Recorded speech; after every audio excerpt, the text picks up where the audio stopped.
Hello students, I hope that you all are fit and fine. In this video, we will discuss about the financial statement analysis. As the name suggests, आप सभी को पता है financial statements word का मतलब होता है profit and loss account and balance sheet और एनालिसिस करना मतलब किसी चीज़ को अंडरस्टैंड करना जिसके थ्रू हम क्या कर पाएँ प्रॉपर इकोनॉमिक डिसीजंस ले पाएँ। तो फाइनेंशियल स्टेटमेंट एनालिसिस हम क्यों करते हैं जिससे हम अंडरस्टैंड कर पाएँ और इकोनॉमिक डिसीजंस ले पाएँ। ये रिलेशनशिप स्टडी करता है अमंग वेरियस फाइनेंशियल वैल्यूज़। जो वेरियस फाइनेंशियल वैल्यूज़ हैं उसके रिलेशनशिप्स को स्टडी करने में ये हेल्प करता है। एनालिसिस के थ्रू हम फोरकास्ट कर पाते हैं, अर्निंग्स के बारे में फोरकास्ट कर पाते हैं, किसी भी बिज़नेस की एबिलिटी इंटरेस्ट पे करने की वो जज कर पाते हैं, लॉन्ग टर्म और करेंट डेट कब मैच्योर होने वाली है उनका अमाउंट कब पे करना है ये बता पाते हैं, profitability and sound dividend policy. Profitability क्या है किसी बिज़नेस की और उनकी डिविडेंड पॉलिसी क्या है ये हम बता पाते हैं। तो फाइनेंशियल एनालिसिस जो है उसमें क्या होता है, हम एनालिसिस करते हैं और इंटरप्रिटेशन करते हैं।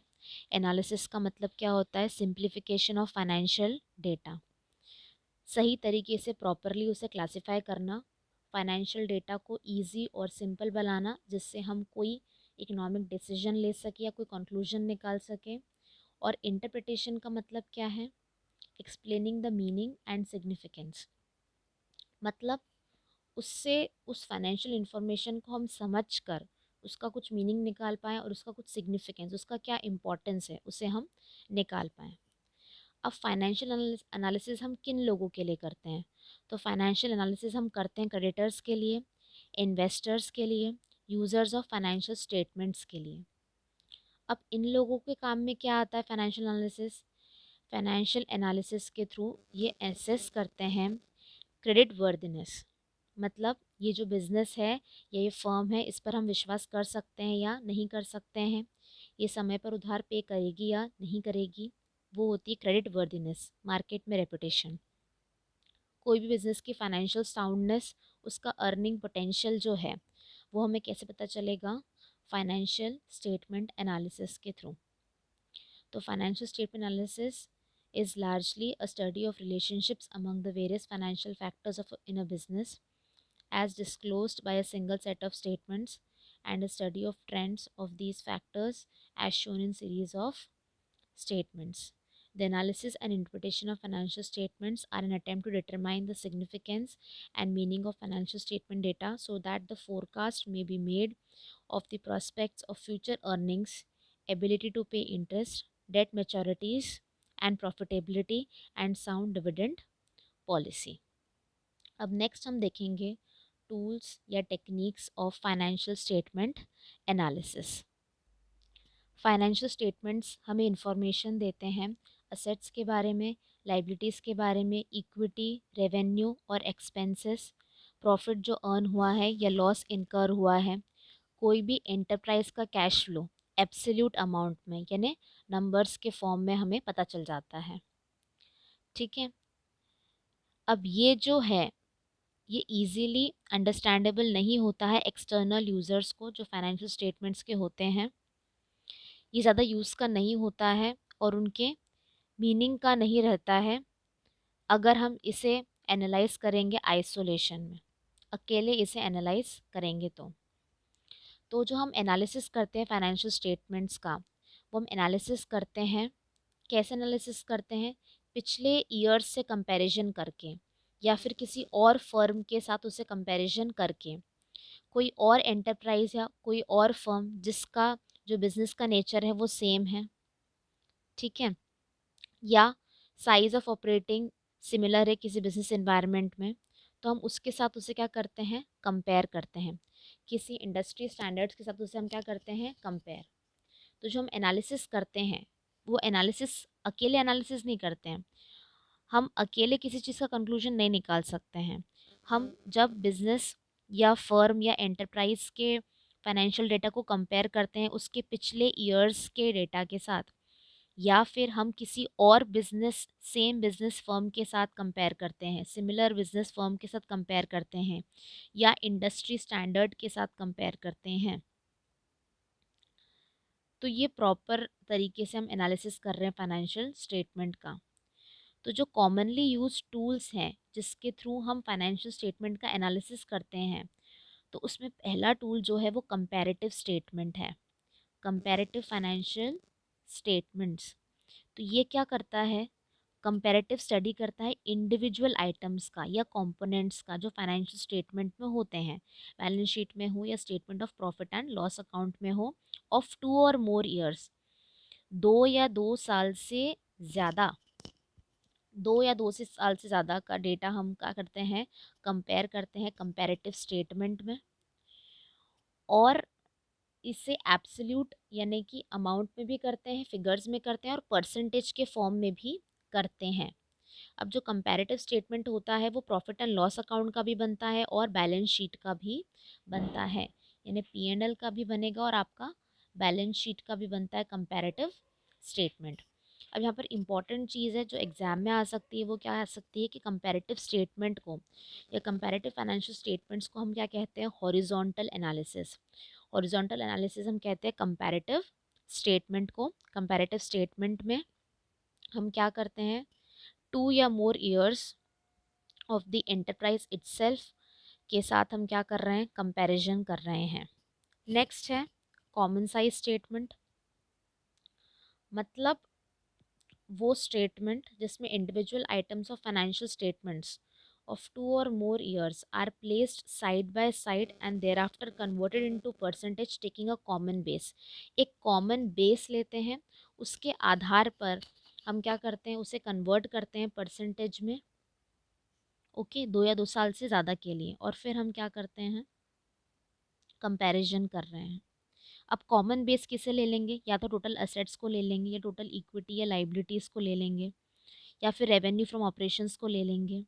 In case of common size statement of profit and loss account, अगर कॉमन साइज बैलेंस शीट ले रहे हैं तो हम बेस क्या ले लेंगे, total assets, total equity and liabilities, और उन्हें हम एक्सप्रेस करेंगे परसेंटेज के फॉर्म में। ओके, नेट सेल्स को बेस ले लेंगे अगर प्रॉफिट एंड लॉस का हम कॉमन साइज बना रहे हैं तो। यहाँ पर इम्पॉर्टेंट चीज़ क्या है, कॉमन साइज को हम क्या कहते हैं, वर्टिकल एनालिसिस। क्या कहते हैं हम, vertical analysis. Next tools of financial statement में आप सभी को पता है रेशियो एनालिसिस। रेशियो एनालिसिस के थ्रू हम क्या पता लगा पाते हैं कि किसी भी कंपनी की प्रॉफिटेबिलिटी, सॉल्वेंसी, लिक्विडिटी और एफिशिएंसी कितनी है, रेशियोज कैलकुलेट करके। कैश फ्लो स्टेटमेंट के थ्रू हमें क्या पता चलता है, कैश और कैश इक्विवेलेंट्स कितने हैं किसी भी एंटरप्राइज में एक पर्टिकुलर अकाउंटिंग पीरियड में। ऑपरेटिंग एक्टिविटी, इन्वेस्टिंग या फाइनेंसिंग एक्टिविटीज़ के थ्रू कितना कैश है हमारे बिजनेस में, ठीक है। और इसके अलावा हम फंड फ्लो स्टेटमेंट बनाते हैं, ट्रेंड परसेंटेज निकालते हैं, किसके लिए, as a tools of financial statement analysis. तो ये थे हमारे टूल्स और techniques of financial statement analysis. Next है हमारे पास types of financial statement analysis. तो जो क्लासिफिकेशन है फाइनेंशियल स्टेटमेंट एनालिसिस का वो 4 कैटेगरीज में है।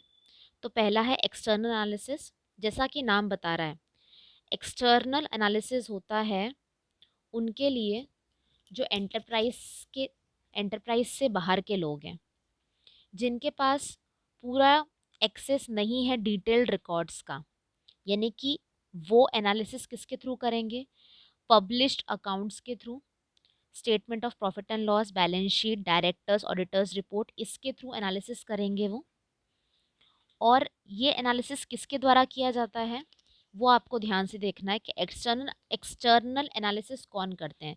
तो एक्सटर्नल एनालिसिस करते हैं investors, lenders, creditors, government agencies और रिसर्च स्कॉलर्स, ठीक है। एक्सटर्नल बाहर, यानी कि एंटरप्राइज से बाहर के लोग, कंपनी से बाहर के लोग। फिर इंटरनल एनालिसिस कौन करेगा, मैनेजमेंट या फिर ओनर्स। मैनेजमेंट क्यों करता है इंटरनल एनालिसिस, जिससे उसे उस किसी भी कंपनी की फाइनेंशियल पोजीशन के बारे में, उसकी ऑपरेशनल एफिशिएंसी के बारे में पता चले। वो डिटेल में और एक्सटेंसिव और एक्यूरेट एनालिसिस करता है, इन डेप्थ। वो क्या होता है? इंटरनल एनालिसिस, ठीक है। External analysis is carried out by outsiders such as creditors, bankers, debenture holders and government agencies. और इंटरनल एनालिसिस कौन करता है? मैनेजमेंट खुद करता है। अब नेक्स्ट क्या है? हॉरिजॉन्टल या फिर डायनेमिक एनालिसिस। अब ये जो हॉरिजॉन्टल और डायनेमिक एनालिसिस है, इसको हम क्या कहते हैं? इसका एक और नाम है, इसका एक और नाम क्या है? Time series analysis. Horizontal dynamic analysis को हम कहते हैं टाइम सीरीज एनालिसिस। और इसमें हम क्या करते हैं? रिव्यू और एनालाइज करते हैं फाइनेंशियल स्टेटमेंट्स को for a number of years. Number of years, बहुत सारे ईयर्स के लिए हम रिव्यू और एनालाइज कर रहे हैं डेटा को, ठीक है। हम इसमें एक बेस ईयर को चुनते हैं कंपैरिजन के लिए, और सेवरल ईयर्स के लिए हम क्या करते हैं? एनालिसिस करते हैं। इसे हम क्या कहते हैं? हॉरिजॉन्टल एनालिसिस या डायनेमिक एनालिसिस। नेक्स्ट है वर्टिकल। वर्टिकल को हम क्या कहते हैं? स्टैटिक एनालिसिस भी कहते हैं, ठीक है। इसमें हम रिव्यू और एनालाइज करते हैं 1 ईयर के लिए, केवल 1 साल के लिए। जो रिव्यू और एनालिसिस हो रहा है वो होता है वर्टिकल या स्टैटिक एनालिसिस। अभी जो वर्टिकल या स्टैटिक एनालिसिस होता है आपका, ये जो एनालिसिस होता है इसे हम क्या कहते हैं? इसका एक और नाम है, वो क्या नाम है? Cross sectional analysis.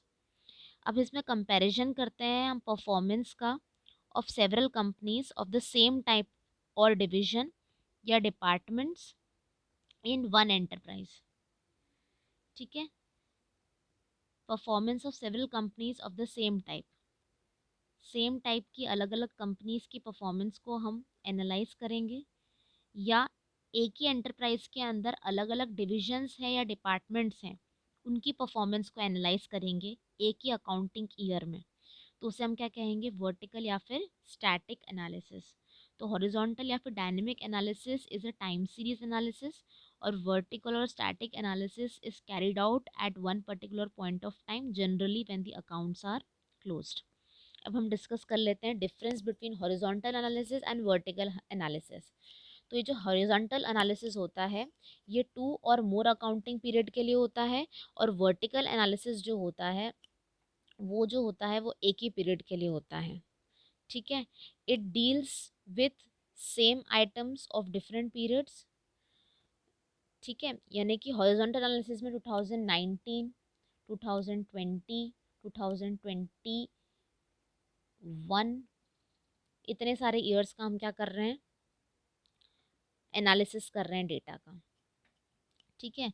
और वर्टिकल एनालिसिस हम कर रहे हैं, it deals with different items of same period, अलग अलग आइटम्स है वो भी सेम पीरियड के लिए।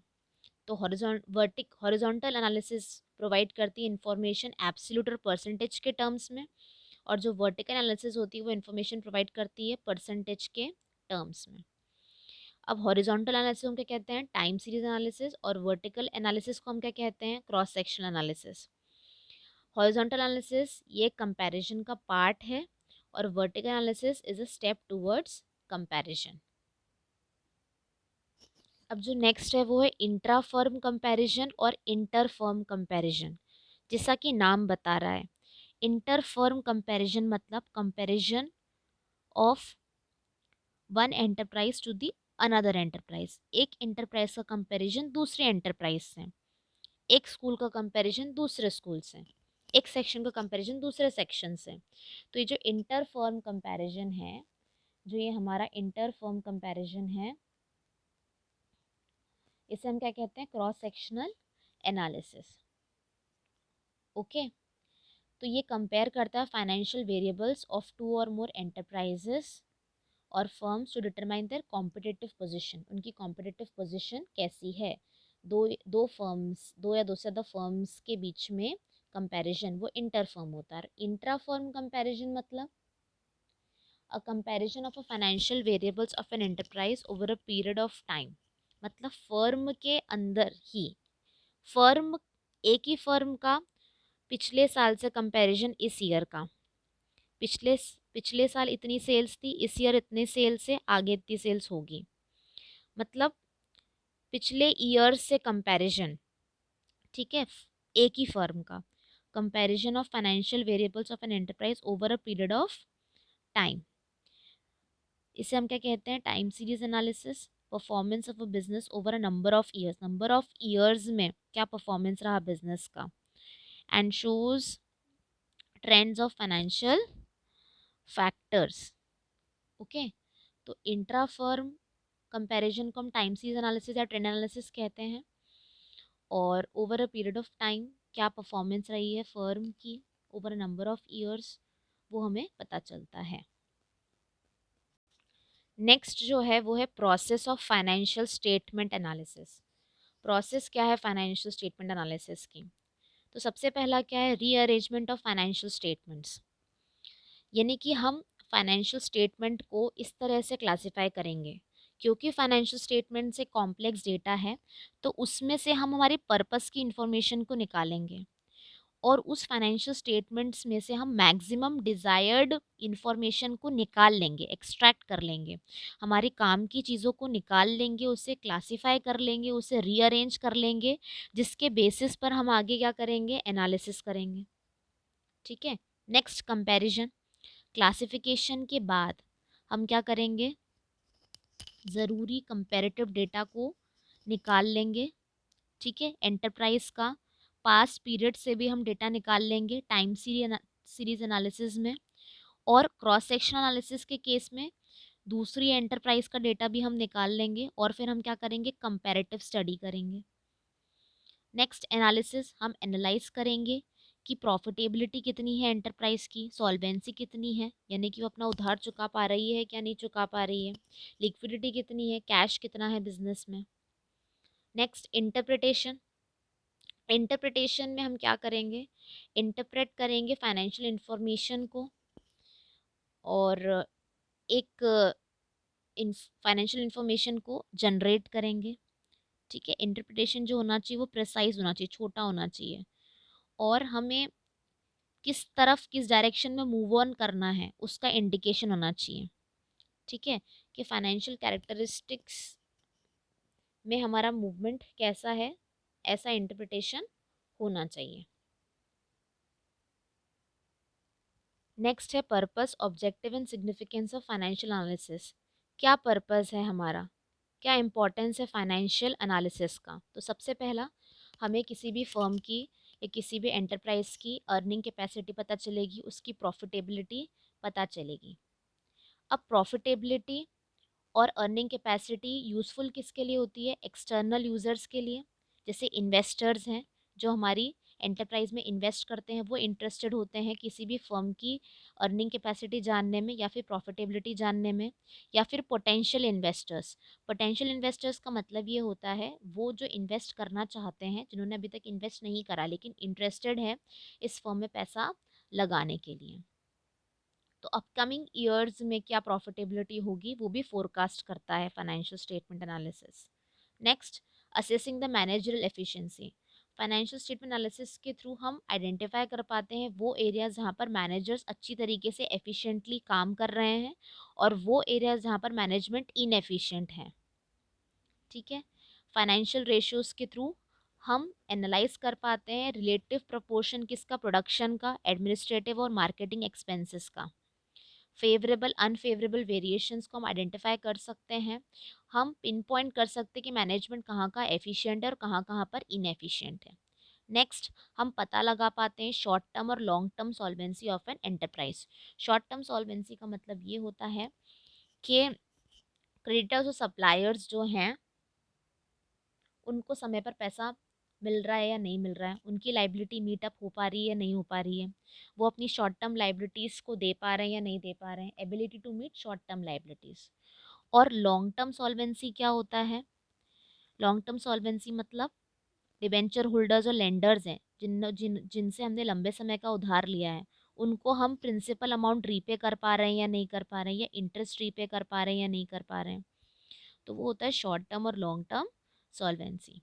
नेक्स्ट है इंटर फर्म कंपैरिजन, मतलब एक एंटरप्राइज का कंपैरिजन या एक एंटरप्राइज की परफॉर्मेंस दूसरे एंटरप्राइज की परफॉर्मेंस से हम क्या कर पाते हैं, कंपैरिजन कर पाते हैं।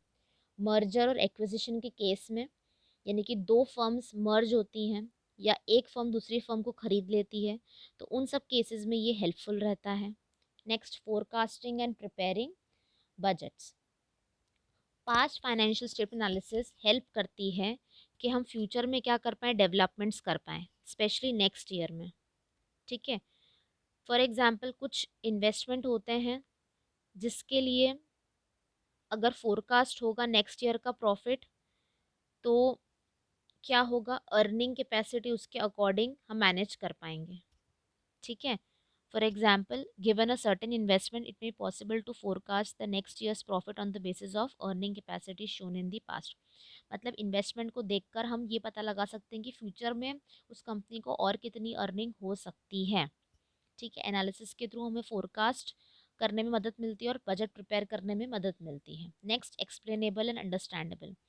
फाइनेंशियल एनालिसिस के थ्रू जो यूजेस होते हैं फाइनेंशियल स्टेटमेंट्स के, वो अंडरस्टैंड कर पाते हैं कॉम्प्लिकेटेड मैटर को भी।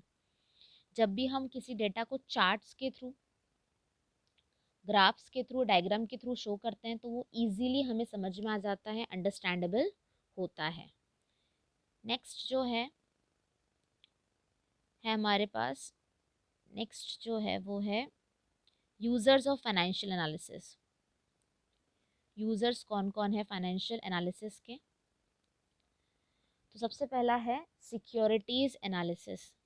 जैसा कि मैं हमेशा बोलती हूँ क्लास में, हम फाइनेंशियल स्टेटमेंट के एनालिसिस मेनली क्यों करते हैं, जिससे अगर हमें किसी कंपनी के शेयर्स खरीदने हैं तो उस कंपनी के शेयर प्राइसेस का बिहेवियर हम जज कर पाएँ, हम देख पाए वो कंपनी कितना डिविडेंड पे कर सकती है, उस कंपनी का कैपिटल एप्रिसिएशन कितना है, सिक्योरिटी मनी कितना है उस कंपनी का।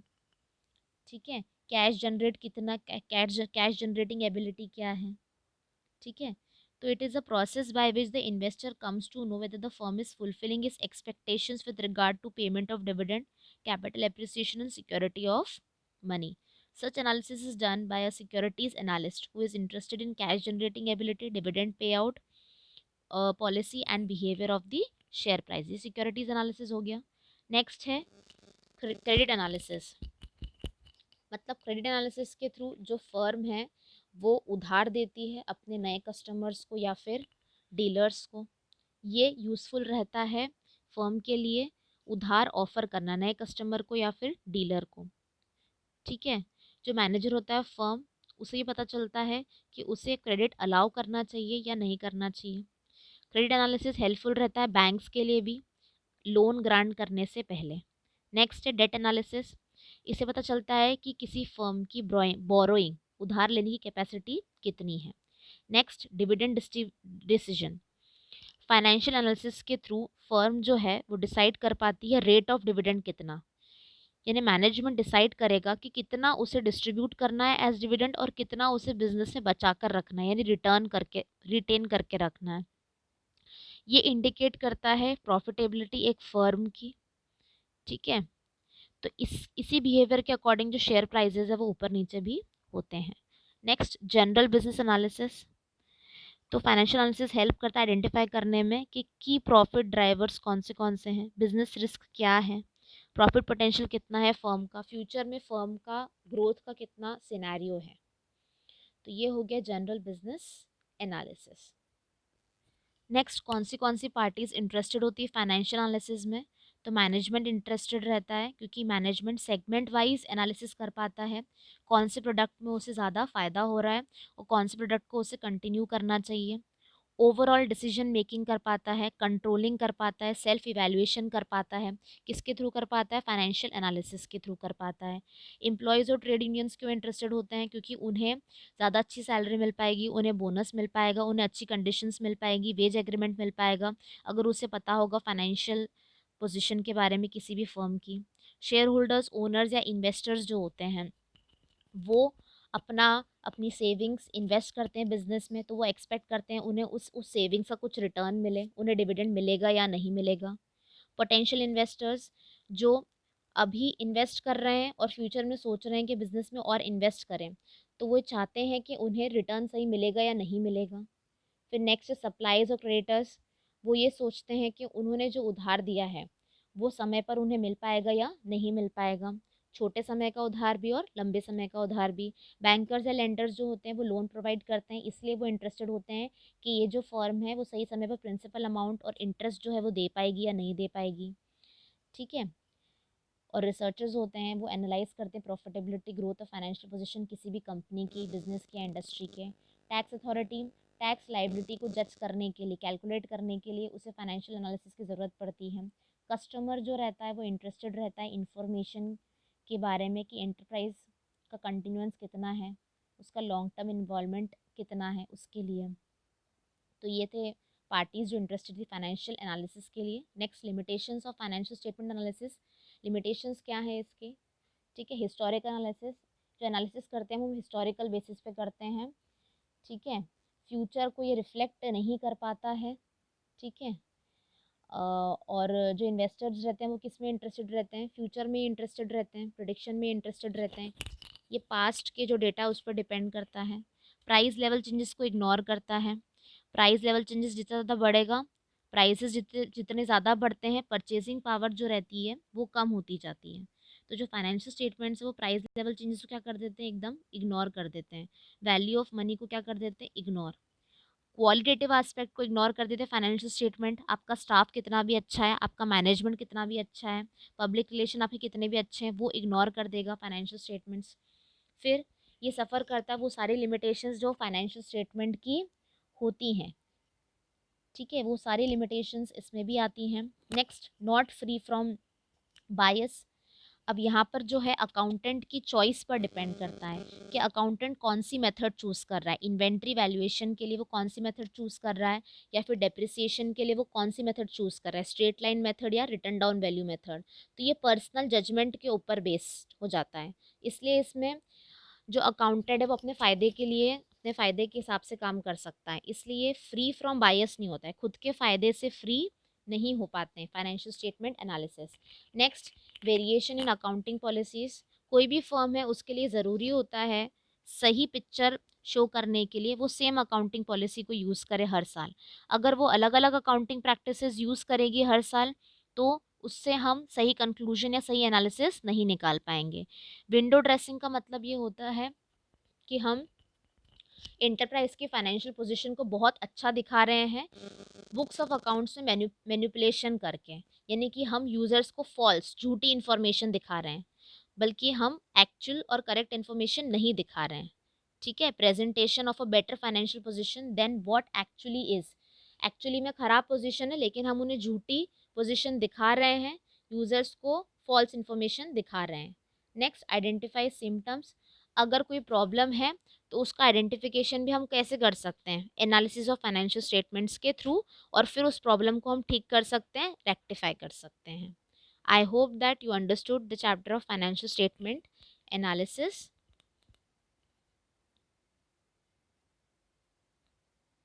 Thank you. We are what we repeatedly do. Excellence then is not an act but a habit. Thank you for watching.